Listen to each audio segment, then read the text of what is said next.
You are listening to This is Oklahoma, hosted by Mike Hearn, telling stories of Oklahomans and those that have made it their home. What's up, guys? Welcome back to another episode of This is Oklahoma podcast. Mike Hearn here, your host, back with another episode. Excited to share this episode with you today. But before we do, I've got to thank our sponsors. First of all, the Oklahoma Hall of Fame. They've been a huge part of this podcast for the last few years. So the Oklahoma Hall of Fame have been sharing Oklahoma's story through its people since 1927. For more information on the Oklahoma Hall of Fame, go to www.oklahomahof.com. And for daily updates, go to oklahomahof on Instagram and give them a follow. Our other sponsor today is Chickasaw Nation. Now, the Chickasaw Nation have sponsored pretty much everything in Oklahoma. They're a huge supporter of Oklahoma. And it's an honor to have their name and their brand supporting this podcast. A huge shout out to Governor Anatoby for supporting this podcast. It really means a lot. Our third sponsor is Diffie Ford Lincoln down in El Reno. Now, this one makes me so happy because these guys are great friends of mine, play a lot of golf together. I've bought my cars from them, do most of my oil changes down there, have a cup of coffee, hang out down in El Reno. It's a good spot to go. And not only are they great friends, but they provide a great service. So for over 60 years, third generation family owned Oklahoma business down in El Reno. They're also in Bethany as well. So people in the Bethany area know the Diffies really well. But if you're looking for anything new, used, Ford, Lincoln, or whatever, I'm sure they could find anything you want.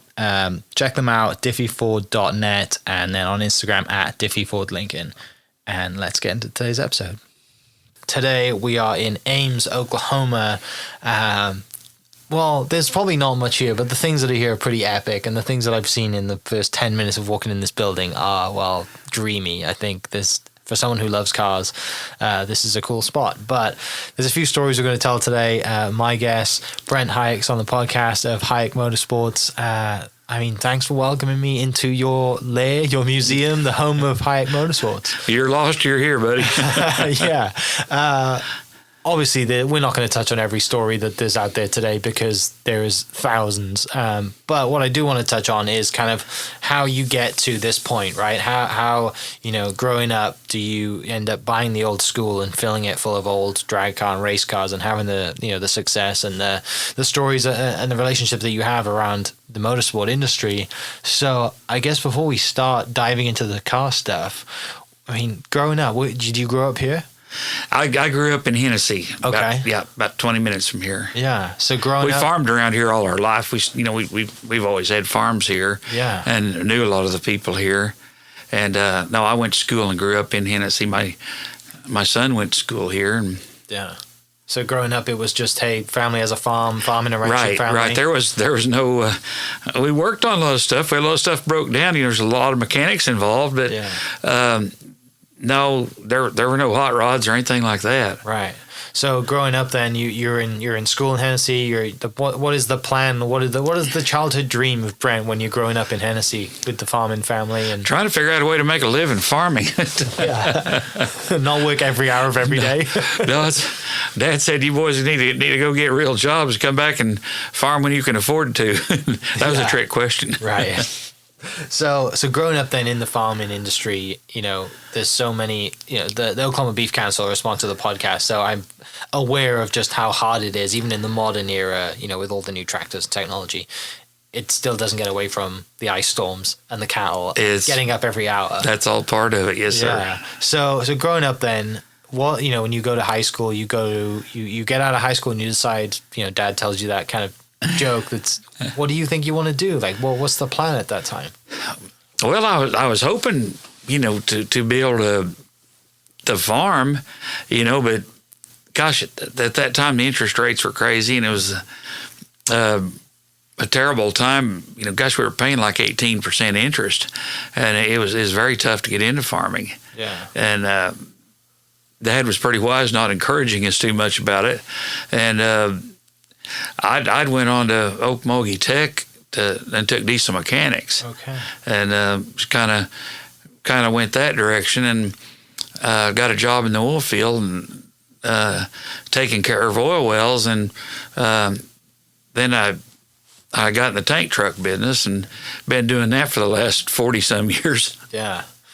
Didn't want to be in, hammering at oil field work, and I mean it's not easy. So driving a tank truck. I still do it. I'm an oil and gas producer, so I still take care of my own wells. But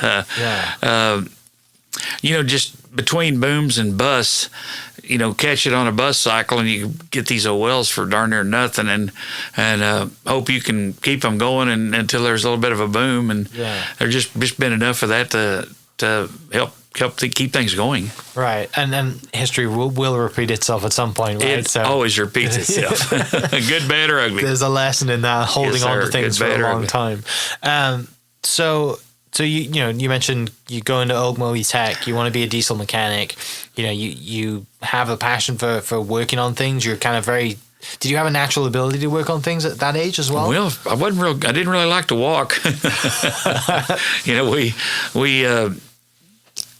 Out there on the farm, we didn't have cell phones. If something broke down, you better figure out how to fix it, that was just part of it. And then, got to mess around, with old pickup trucks and trying to hot rod them, and didn't know anything about it, and messed up some stuff, but learned along the way. And that's kind of what got me going. They had the pickup, the tractor pulls around here, and they were pulling pickup trucks, and we got to doing that. And that was my first deal in motorsports. And there was these small towns around here. Gosh, there was a lot of people had them pulling trucks. It was fun. And then started drag racing. And my first drag car, it was a factory race car. I mean, this is back in the 70s, and no one was even thinking about collecting them. And I thought, man, this thing's a piece of history. It's already set up for racing. Why not just use that? I mean, it need to preserve this stuff. I mean, it'd be like if you was walking up on somebody burning trash and was using Mickey Mantle's bat to stir the trash fire with. I said, whoa, this needs to be saved. Yeah.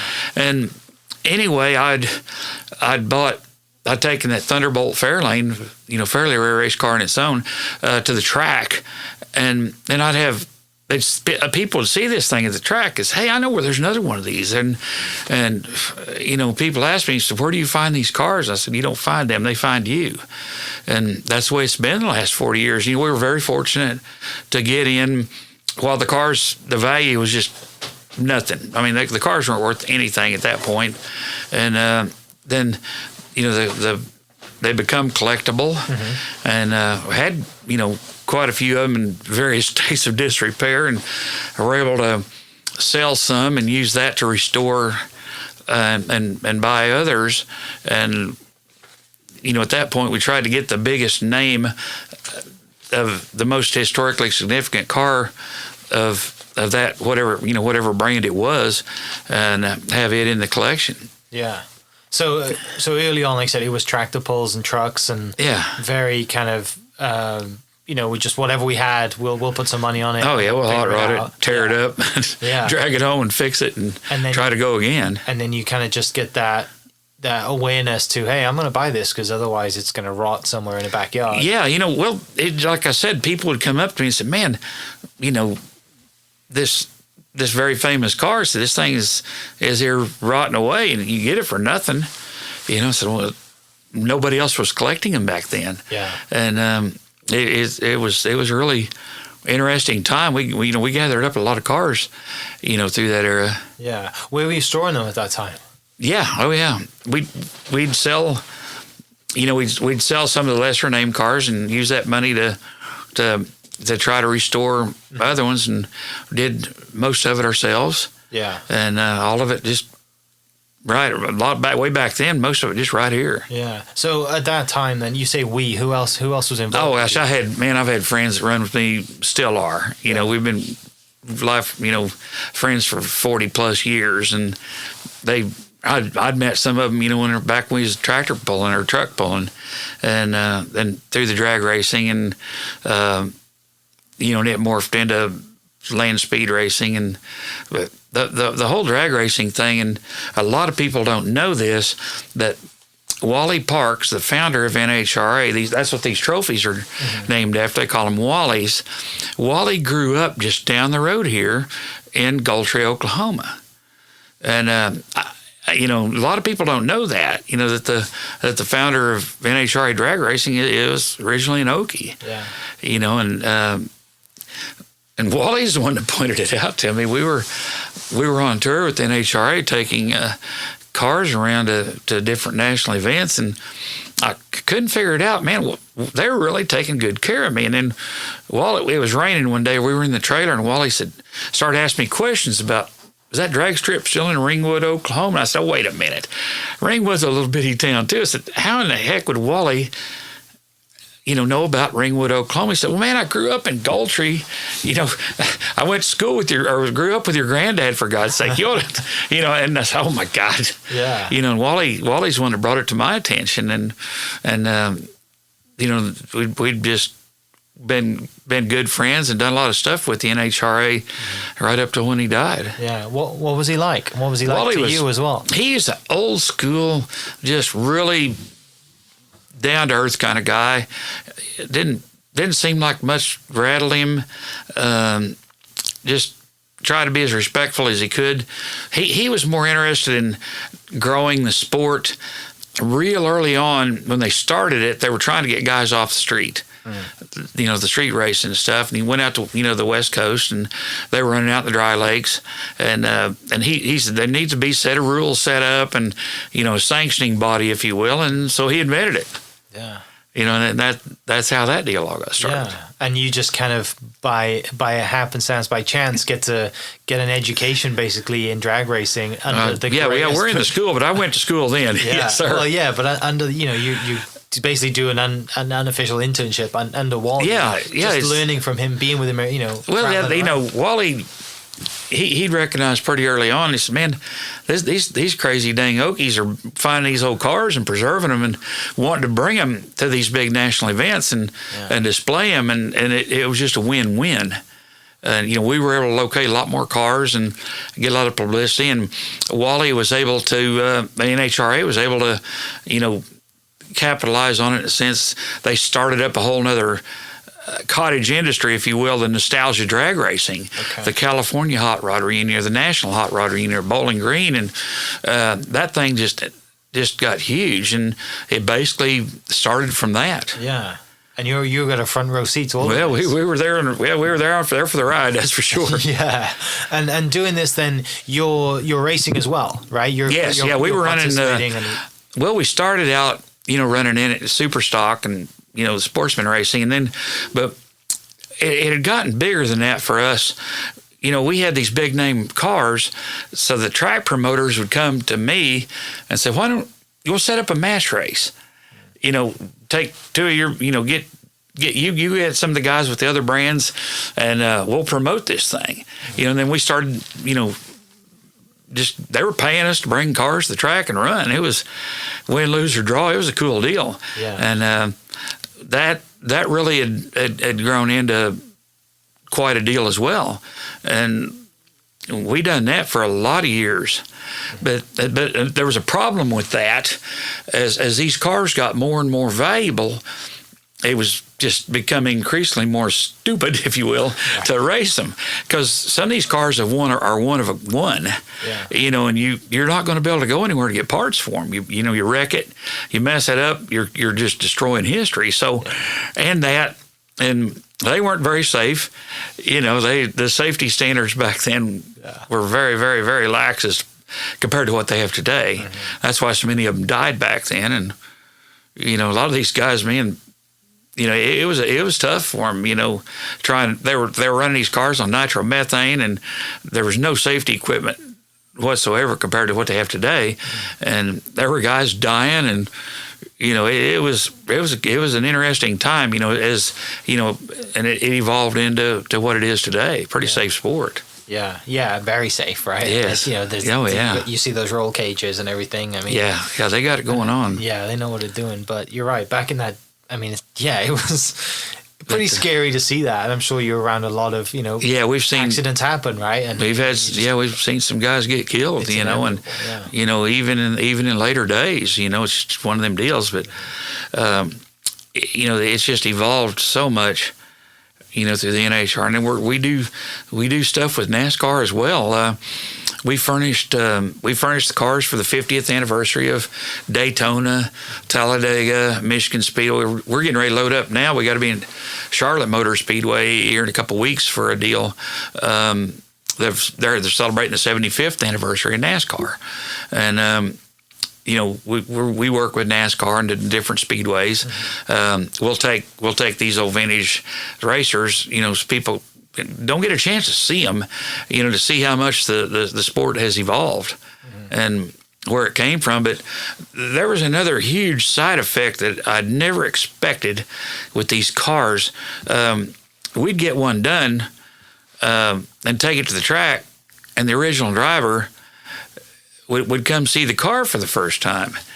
We're talking about the legends, Dino Don Nicholson or Gas Ronda or gosh, we done a lot. Fred Lorenzen with the NASCAR side of it, or David Pearson, NASCAR champions, Hall of Famers would become our friends. Yeah. I said,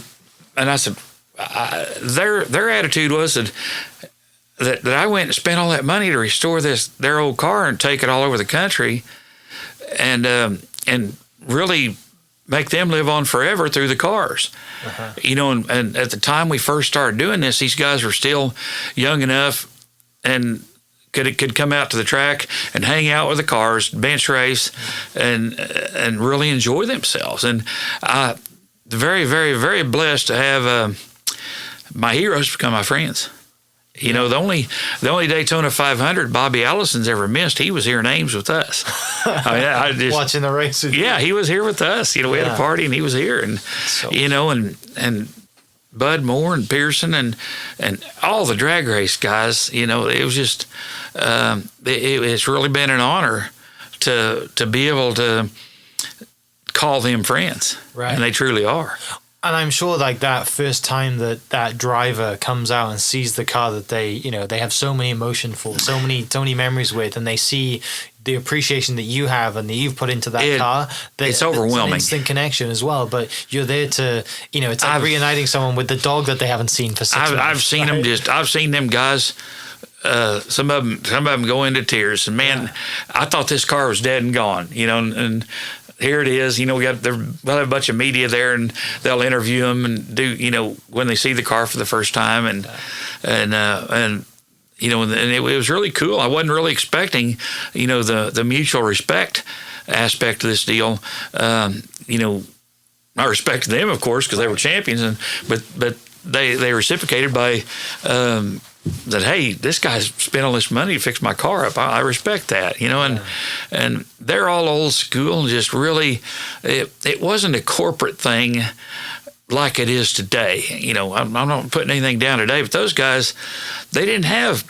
Their sponsor was, say, Ford Motor Company or Chrysler or GM. You see names on the side of a car like Jungle Jim, or Daddy Warbucks or any of these. They all had names like that as opposed to being corporate.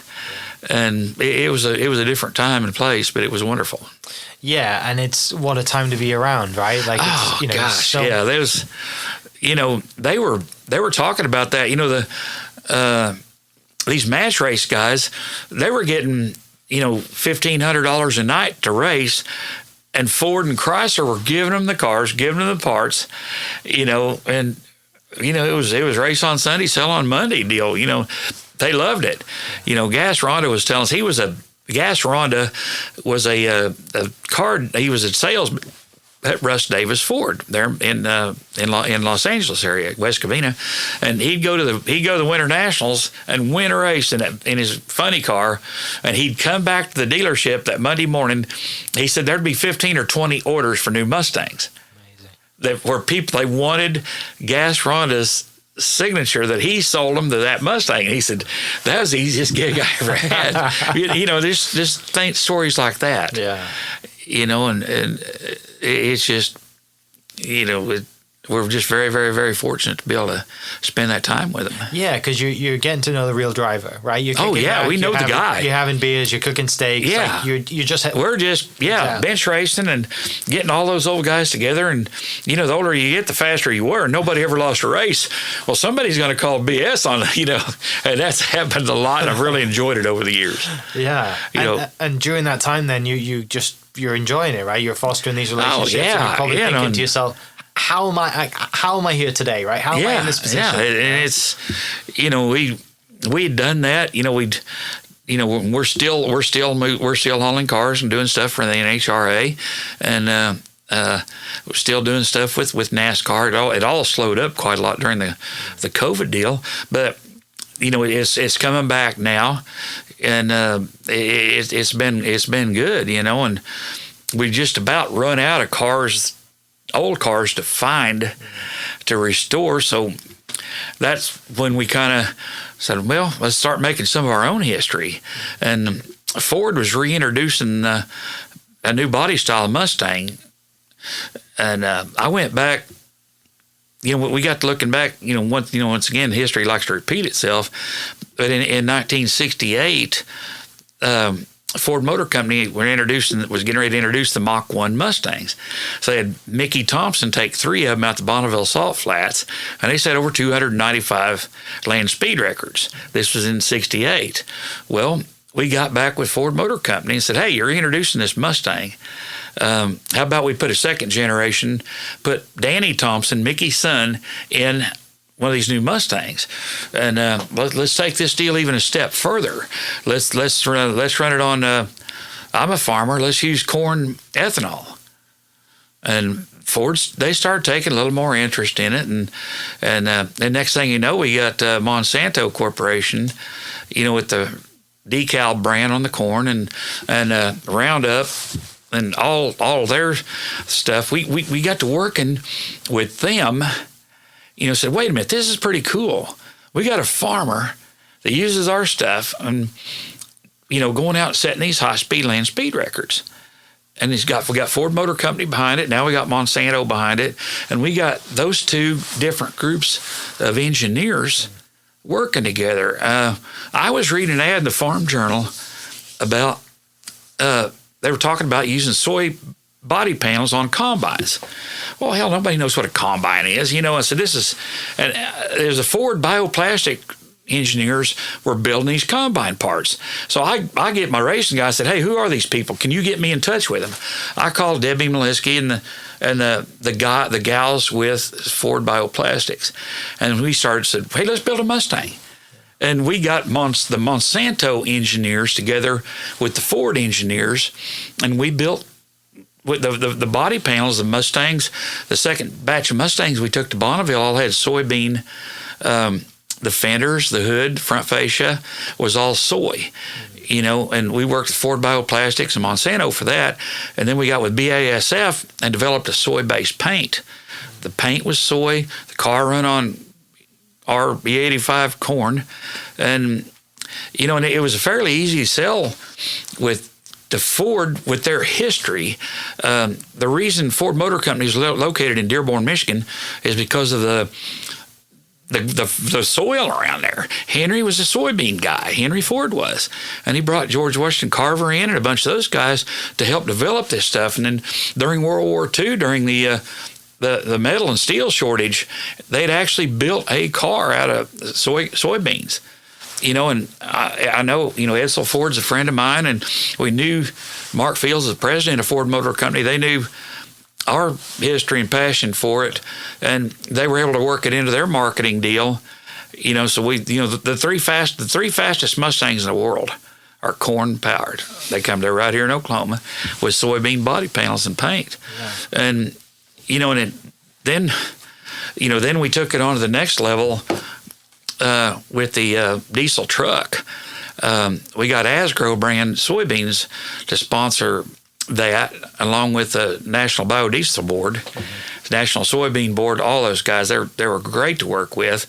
And then we had another crazy side effect. We took this thing to a local farm show, and you show up at a farm show with a crew cab truck that'll run 180 mile an hour, you're going to bring people in. I mean, we were sitting there, we were in the Monsanto display, and the next thing you know, we're going all over the country with this thing, you know, and it turned into a heck of a deal. I'd finally figured out a way to get my racing to pay for my farming. but it was win-win. You know, we were using all that stuff. Yeah. You know, we used the corn, you know, from our fields, the soybeans from our, you know, to do the biodiesel and the body panels. And right now we're actually looking at doing some stuff we got wind turbines on the farm now. Okay, yeah. Okay, we use corn from the farm, soybeans from the farm, wind turbines, talking about doing something, you know, on that level. Yeah. And I'm right now just negotiated a deal. We're going to put 120 acres of solar panels in. Okay. You know, and working with them guys as well. So, but we're kind of sticking to our theme is everything, you know, with our land speed stuff, everything come off the farm. Mm-hmm. But we'd taken, gosh, that one Mustang, the first one we set the record at Bonneville, and then we decided that Ford wanted to go to Talladega. That'd be the two fastest places in the United States, arguably. So who in the world are we going to put in there? Bill Elliott, you know, he's the man, 212 mile an hour, fastest guy in NASCAR. And it took a little bit of doings, and we got that, and Bill drove for us at Talladega. You know, but nobody had ever taken the same car from Bonneville Salt Flats to Talladega Super Speedway. You know, not that it was smart, but we did it. Yeah. But it was cool. And, you know, being able, you know, Bill Elliott was a hero and a Hall of Famer, legend, you know, and then we got to meet Chase, his son, and then now Chase is the NASCAR champ himself, you know, and it just one thing worked into another. But, you know, but we were kind of a liaison, if you will, between, we had all these engineers, these gals up there at Ford Bioplastic would come up with this really off the wall stuff. You know, they're unbelievably smart, but they would send me this stuff, said, what can we do with this? They sent me this mushroom foam looking stuff, so can you use this? Yeah, we use it to insulate our intercooler tanks. Okay, it's part of the Mustang now, you know, and what about this? We got this hemp stuff we're messing with, and I said, well, don't smoke it, but we'll use it for tow rope, you know, stuff like that. You know, and just they would make this stuff, and then they'd send it to us, and we'd try to figure out some way to incorporate it into some use. And after that, every Mustang built after 2010 is all soybean foam. All the insulation, all the foam in the Mustangs from there on is soybean. Yeah. You know, and then there's just kind of, you know, cool stuff. We're still messing with that stuff. Those baseball batting helmets back there, they're soy composite. You know, we're working through some patenting stuff and trying to get that deal worked out. That's, you know, there's so many people are, you know, interested in green that some crazy Okie soybean farmer come up with the idea to make batting helmets out of it. I know that's what happens when you spend too much time on the tractor. Coming up with all sorts of ideas. So most of the ideas we can't talk about, but there's some good ones. But no, we'd been, you know, so fortunate to have these, you know, working with some of these major companies. Yeah. You know, and they really liked the idea that some farmer out in the middle of nowhere is using his stuff to do it. Mm-hmm. And you know, we're so far out of the box from like the chemists and engineers at Monsanto or Ford or whomever we're working with that I can tie it all together. And it's crazy, but it worked. Yeah, like listening to you, looking back. So it's, you know, you just have a passion for racing that develops. You end up buying a race car. You're taking it out to events. People, it snowballs. People see the car. You know, where'd you get that? And then, like you said, it kind of just by being in the scene and being around and being friends with people and meeting the right people and taking advantage of being around the right people, you end up, you know, with your farming background, working out a deal with Ford, right? It's a huge circle, but it's just a product of your environment as well. Yeah, and as far as the sponsors and manufacturers that we're dealing with, we're not your stereotypical race team. Right. These guys at Ford, they knew I was going to do it. Yeah. One way or another, we're going to do it. Yeah. When you guys enter or not, man, we're in. They loved it, but it wasn't putting pressure on them. As you write us a big check and we'll go try this. Yeah. So no, we'll go do it. Let's just, Monsanto wants to do it, and tell Ford Monsanto wants to do it. Tell Monsanto Ford wants, and then it all worked. Yeah. It was a win-win for everyone, and we're still getting a lot of publicity out and calls to bring these different vehicles to different events. Yeah, and it's just hearing that story, that's then obviously sets the basis for the relationship that you have with Ford up until they're they were sending us cars and parts and whatever we needed. They supported us, and it was a good deal, and we weren't beating them up. It was a lot easier for them to get us product and than it was to ask for money. Yeah. And nobody had ever approached Monsanto about that. Say, how about trading a couple of pallets of Roundup and some seed for, we'll put your name on it. Well, yeah, man. And then the farm magazine guys just jumped all over it. So they loved that story, and it's really worked out well. I mean, it's pretty special, right? Yeah, it's different. We took a way off path, to do this and get there, but we got her done. Yeah. Well, and you're still farming it the whole time. Oh yeah, right? and the farm is still working. And, we're farm. not done. Oh gosh, there's so much room on these electric motors. We were working with some of these engineers, thermonuclear guys. It was just crazy. Nuclear physicists. They're working with us on some aerodynamic stuff or thermodynamics on intercooling and stuff. We had to develop our own intercooler and stuff for what we were doing at Bonneville.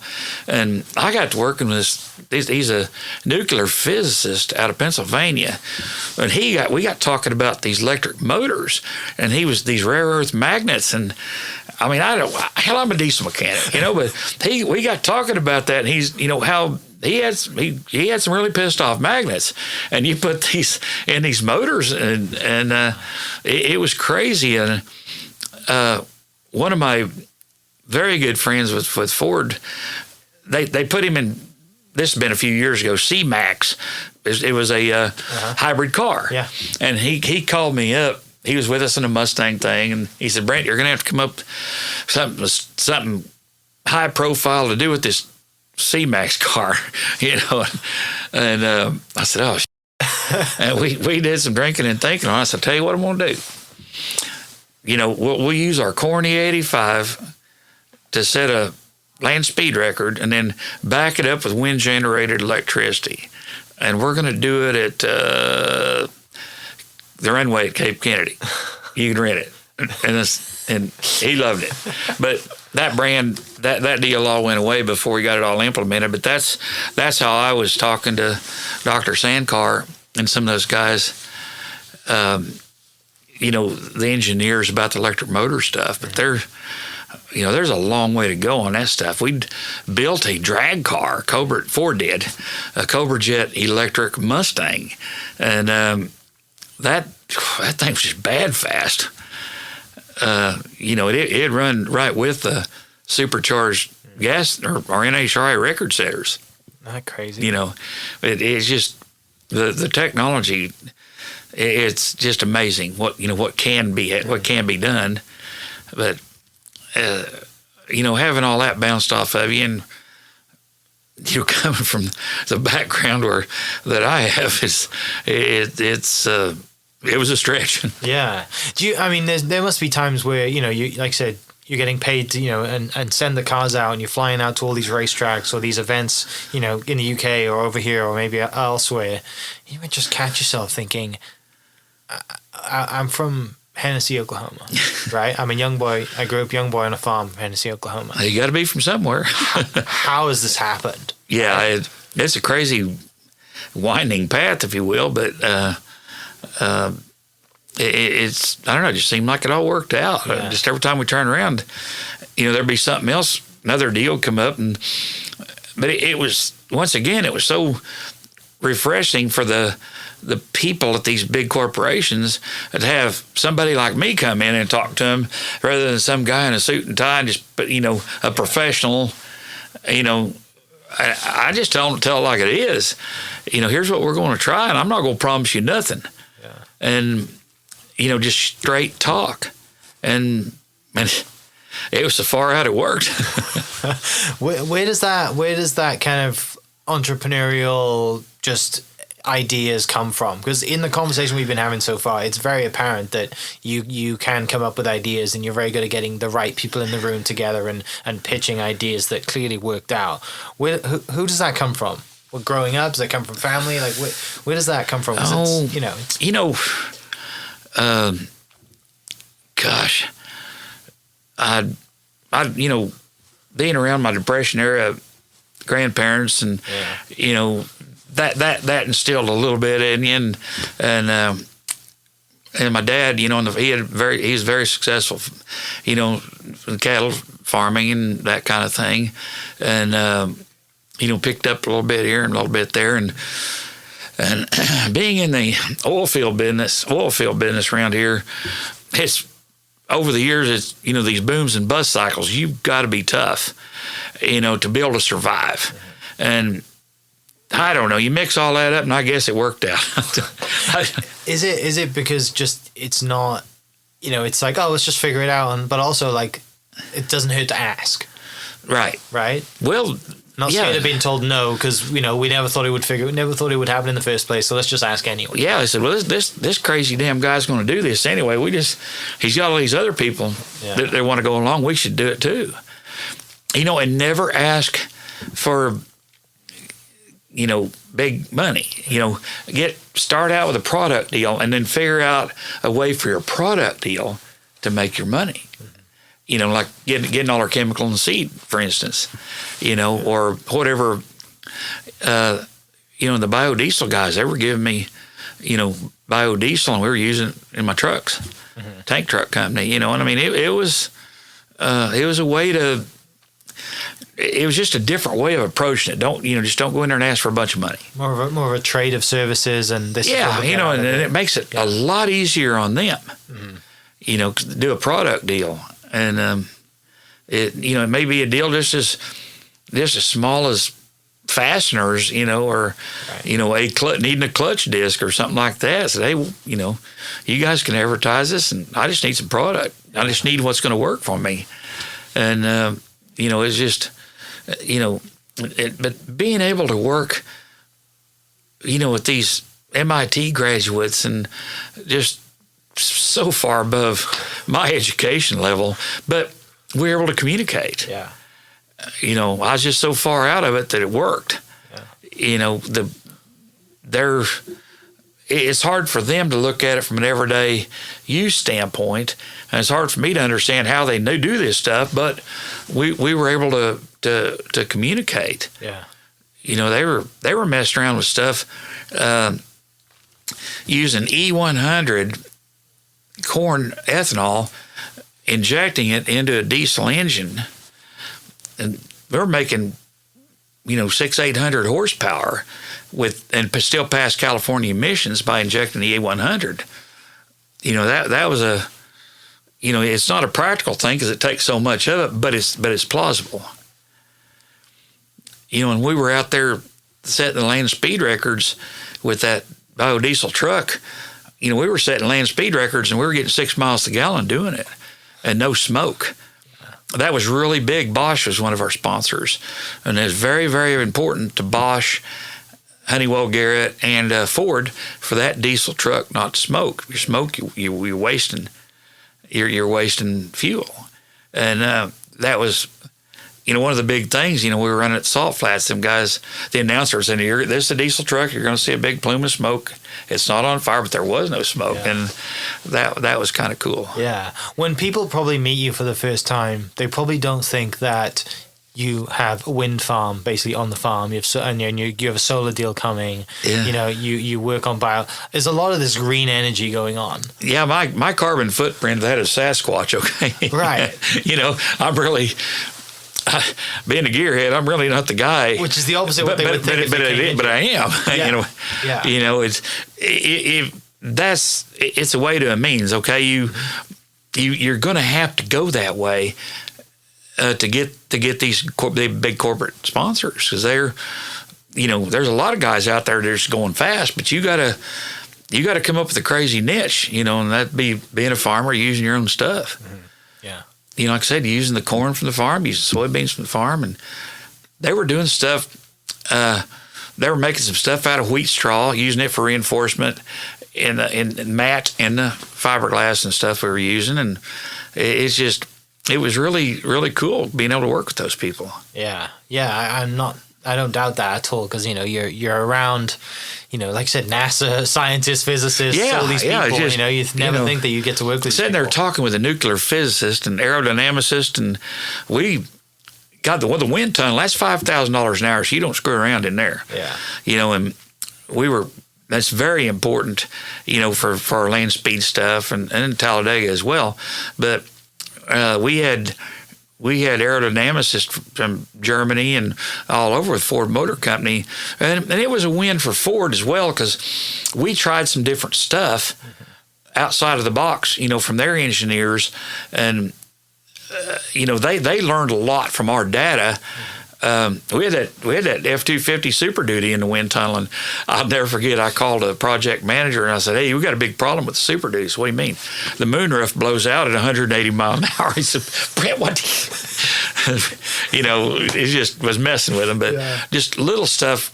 Like on that truck, for instance, at 180 mile an hour, just the side mirrors are 75 horsepower. Just a little antenna. That was just the antenna sticking up, or, there's 5 or 6 horsepower, or windshield wipers, just silly stuff, but it all adds up. Drag, yeah. And it was, they were taking, the stuff that we were learning and trying to incorporate it into the newer models. Yeah. And that was cool. So all the stuff that we have in this, this old school, they're not all Fords. No. But we'll touch on the Fords first. Some of the ones with the cars you're developing in the truck, did you buy the truck, and how do you get those? Did the Ford just not say, say no? Well, that was another interesting. Happen, right? Okay. What we'd learned in the Mustang, when we started the Mustang deal with them several years ago, they had what they called engineering cars. Okay. Like that truck out there, for instance, its VIN numbers, anything on a new series, the first 250 units get crushed.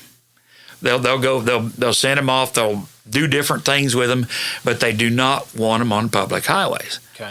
And that was one of them trucks, and what we call it a dollar truck. You buy it for $1 from Ford Motor Company, and they're released from all liability.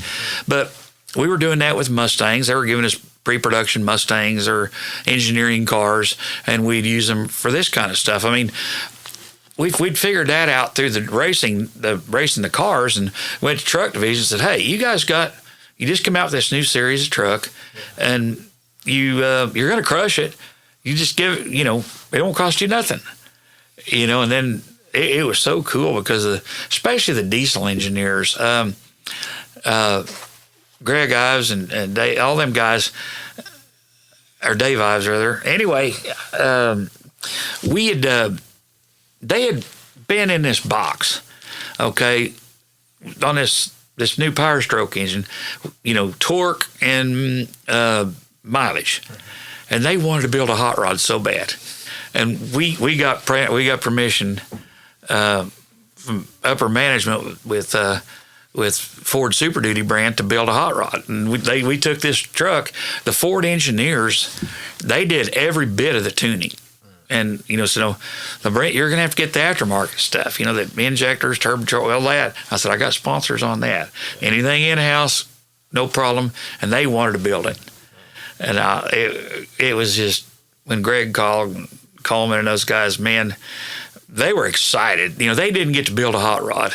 And there they had this truck, and they had over liver noise on the chassis dyno, and they never would tell me for sure how much horsepower that thing was making. And we had an engineer on site with us at Bonneville, and I said, well, we got, BS, and we spent a lot of time together. I said, well, how much horsepower does this thing have? And he said, Brent, I have orders to tell you we will give you what you need.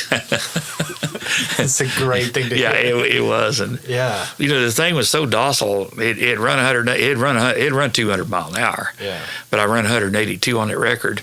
But we were in Louisville, Kentucky, and it was like 9 degrees that morning. And we're at the farm show and had to start that thing up. I mean, here it is, a land speed racing truck, but we started it up and it was 9 degrees outside, drove it right in the deal, and I said, that says a lot for their tune-up. Right, yeah. And, what they had done, and it was, we've had a lot of fun and met a lot of really good people, along the way. These farm show deal, it was just, I'd never even thought about that. I mean, our first one, we went to farm show there in Enid, and our local Monsanto guy was with us, and hey, we got a little booth here, just put it in there. And then he told his boss and showed him what was going on. I said, wait a minute, and we're at the Commodity Classic. God, we had that truck was on display at the Texas State Fair, and there's probably nothing bigger than that thing. Yeah. And SEMA show, God, just all the big farm shows, and that was something we weren't really expecting. Yeah, you don't, do you? You just get that invite and you're like, oh, this is a big deal. These guys have done something really cool here. Oh, yeah. Come to the biggest show that we have. Well, then the soybean checkoff, it's a lot like the beef checkoff. It's exactly like the beef checkoff. Yeah. A certain amount of soybean money, it goes to promoting the products. And this was a perfect way to showcase it. Yeah. So do we need to, we good? Okay. So the car that's behind us is, probably the most famous one in the room, right? Would you say? Well, How does that come about? Oh my gosh, I first seen that car in 2003. Ford was having their 100th anniversary, okay? And they picked their top 100 most significant race cars of all time, and we had 9 of them. And we were in Dearborn, had a bunch of our old cars up there, and they were kind of taking us around, showing us different stuff in these old warehouses. And that thing had been sitting back there, in this old warehouse. Oh my God! And through all our other stuff that we just talked about with Ford, we had a very good relationship with them, and I'd been furnishing cars for Ford Motor Company for different functions that they have, where they need one of these old race cars, we'll have it there for them.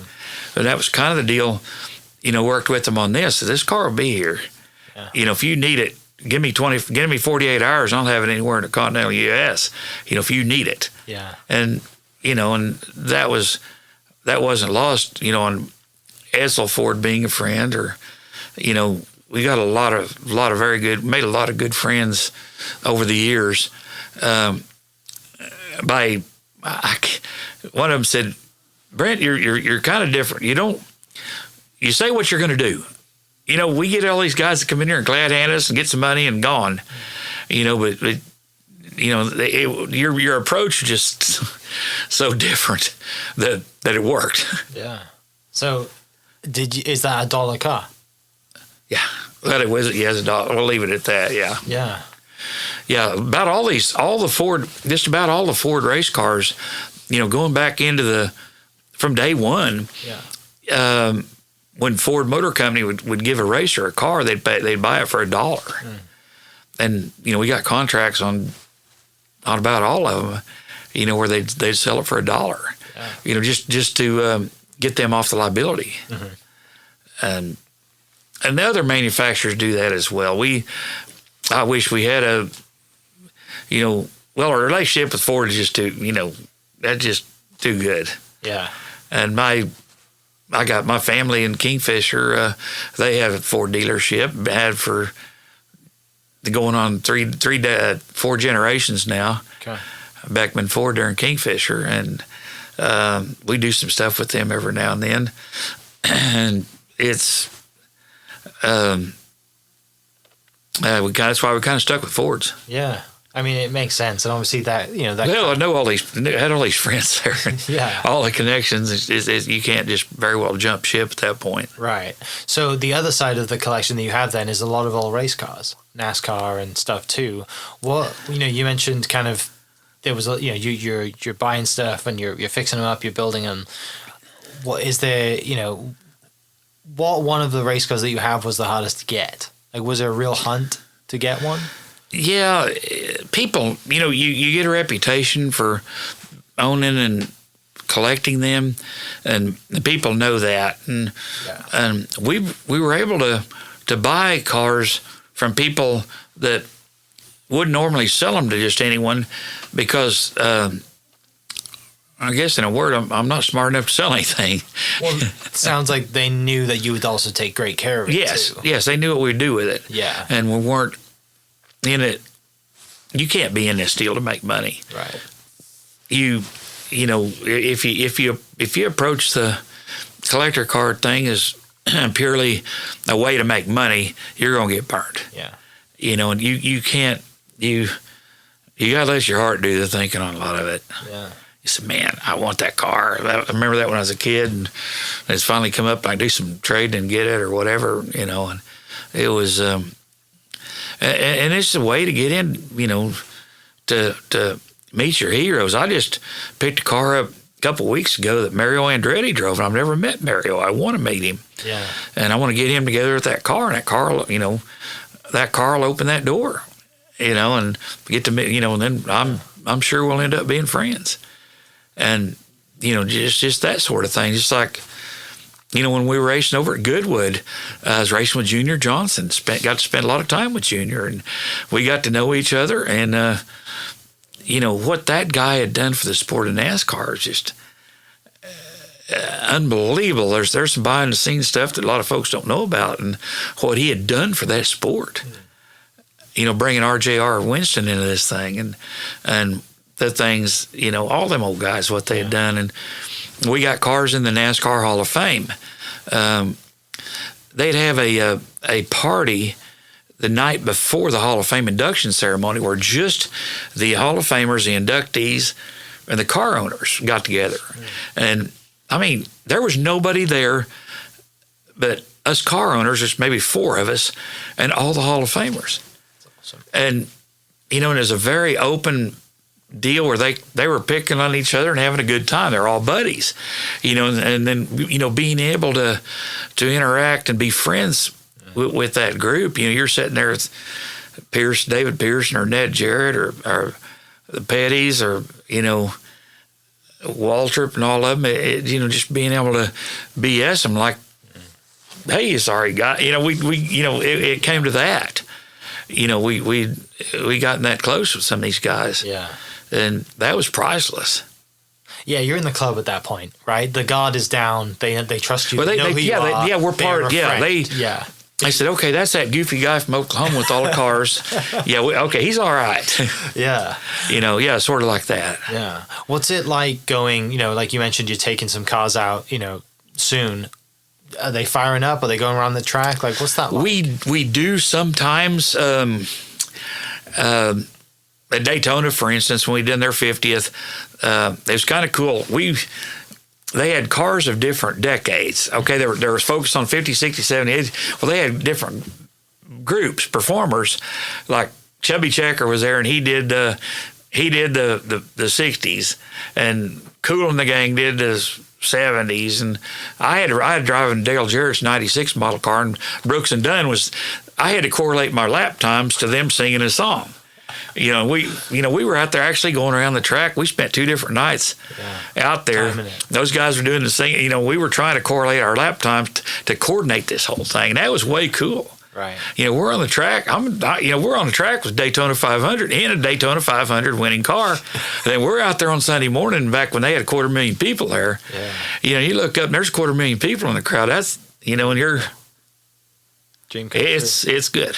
Yeah, that's the pinch me. One of the pinch me moments. Bill Elliott's car, and it was kind of funny. Mike Joy, he's very much a historian, and one of the track, and one of the biggest names there is in announcing. And we were joking and said, "Well, who's got the fastest car at Daytona this year?" And he pointed to me and said, "You do. You got the Curtis Melling car." That's from '87. Before they had restrictor plates. I mean, it was a joke, but it was kind of cool for him to bring up something like that. So I mean, it's awesome, and I love that you're still at it, right? You're still picking up cars from and I'm still chasing cars and still, I know it's it's overwhelming trying to keep them all going. They can just. It's amazing how they can just sit in the museum and break down. Right. Yeah. But it's incredible, and I think one of the last questions I want to ask is of all the success you've had, all the people that you've met, all these trophies on the wall. Why Ames, Oklahoma? Why are you still here? Well, we could get a lot done here. And we do, if we were in a huge metropolitan area, we'd have security issues, of course, sure. And have people all the time, and you couldn't get anything done. And it's really nice. I mean, it's like, when we were getting those cars ready to go to Daytona, for instance, we took them right out here on the road, and our local law guys, we all get along good. They know what we're up to, and we're not trying to pull anything over. We just need to shake them down, make sure they're not going to get out there and overheat or have oil leaks or do something stupid. And that's a good thing about being out here. And we're in the middle of nowhere, but we're halfway to anywhere. Yeah. And it's the cost of what it takes to get things done is much cheaper here. A facility like this, and any metropolitan area, would be astronomical. Out here, it's nothing. Yeah. The schools closed and they gave it to the town. The town really didn't want the building and couldn't do anything with it, but it worked out well for us. Yeah. And that would explain why we're out here in the middle of nowhere, I suppose. The best reason I got. Well, I mean, it's also great that you are here because it brings people here. Well, if I never would have come to this town if it wasn't for this. If you look at it, per capita, I think Ames is just a hair under 200 people on 80-some race cars. Los Angeles is going to have to come up with several million race cars to keep up with Ames. So it could be a Guinness Book thing, I suppose, if anybody looked into it. Yeah. More race cars per capita in this town. And then we're talking big name guys, right. Earnhardt, Elliott, Bob Glidden, Connie Collette, all those guys, awesome. Not just no-name cars. And that's what, when Bobby Allison come out here for that NASCAR, that Daytona party, he said, "Brent, I was expecting a chicken house behind a double wide with no dirt track car in it." And I said, "Well, we're a little better than that, but not much." A little bit better. But it's been good. Yeah. What? So you mentioned obviously, you got some trips coming up. You might be going back to Goodwood. Is there anything that really stand out that you either haven't been to yet that you want to, or that you are, just hey, this is coming up? And bucket list stuff. Like to go back to Goodwood. Yeah. We've as far as drag racing goes, man, we've been there, done that. We're number one qualifier at the biggest drag race there is, Indy U.S. Nationals, and won the Winter Nationals, and a lot of class wins, and that part of it's good. And setting land speed records at Bonneville with some of the biggest names in the sport driving for you, and then going to Talladega and doing that. There's more out there. We just haven't thought it up. Yeah. Have you done kind of Monterey Car Week? I know that's like something totally different, but they do race at Laguna Seca, right? They take the Well, I've raced. In fact, Parnelli Jones drove my '63 Merc there. Okay. He won the Pike. He was on that car was on the outside pole at Daytona and won Pikes Peak. Wow. And Parnelli, well, there's the trophy he won it with. Yeah. And yeah, he drove for me at Monterey, and he brought that car back. And I'll tell you what, he come around that last turn. You could see all four sides of the car. The clutch was smoking, the brakes were smoking, and he was grinning from ear to ear. I mean, it was a lot of work getting the car back in shape, but I'll tell you what, it was watching that guy. And Bud Moore told me a lot of stories. Being friends with him. Gosh, being on Utah Beach D-Day, and God, I think he had 3 Purple Hearts and a Bronze Star, and he invented NASCAR. And he gave Dale Earnhardt his first Speedway win, and but being friends with legends like that, being able to talk candidly with him, call and ask him why is something this way, and he knew. Yeah. Somebody had to die. The Wyndham Nets, that was Joe Weatherly. He got killed, and and Billy Wade, when he got killed at Daytona. That's where the shoulder harnesses. Bud remembered the B-17, pulled a harness out of B-17, first one to put it in a race car. Jeez. And just stuff like that. Yeah. Yeah, it's incredible. It really is. And the history that the history and the people that you've been around, very and fortunate. The stories that you have, and it's a lifetime of stories, and I'm honored to sit here and do my little part of it to share some of them. Well, it's just I want to thank you for that. That's what we were talking to. We were talking about the street racers. When they were out here, and and I was relaying the story what I knew about the Brooklyn street racers would come to the track with cash and buy Sox and Martin's Barracuda, the baddest car in the country. Take it back to projects and race it. They buy cars from Dino Don or whomever and get the best. Wild, and that's where this Tasket car came from. And, they were the original street outlaws. Yeah. And it was, I said, you guys come out here and we'll take you to school on this old stuff, and pulled out some of the old magazines about those guys back in the day, and they really got into it. Yeah. It was. They'll be back. It's crazy how much it's changed, right? You're seeing 2,000 horsepower plus cars on the street now. Jeez. Just it just blows my mind. Yeah. What we thought was fast, 50 years ago. Yeah. These street cars like run them down, and it just blows my mind how much horsepower we're getting. And we haven't seen anything yet with this electric stuff. It's the torque curve on them things is just plumb flat. It's there. It's crazy. But I mean, thanks so much for an hour of your time. I appreciate you, man. Can't wait to take a little look around before I head out. But thank you so much for. It's been a pleasure. Love visiting about it. Yeah. Sometimes I get to rambling, but. No, I appreciate that. You got great stories. We're gonna put those for instance. Those are just those chairs and stuff. That is just correspondence. That's part of the Cobra Jet, and that's part of the diesel truck, and that's just we're trying to catalog all this stuff, break it down.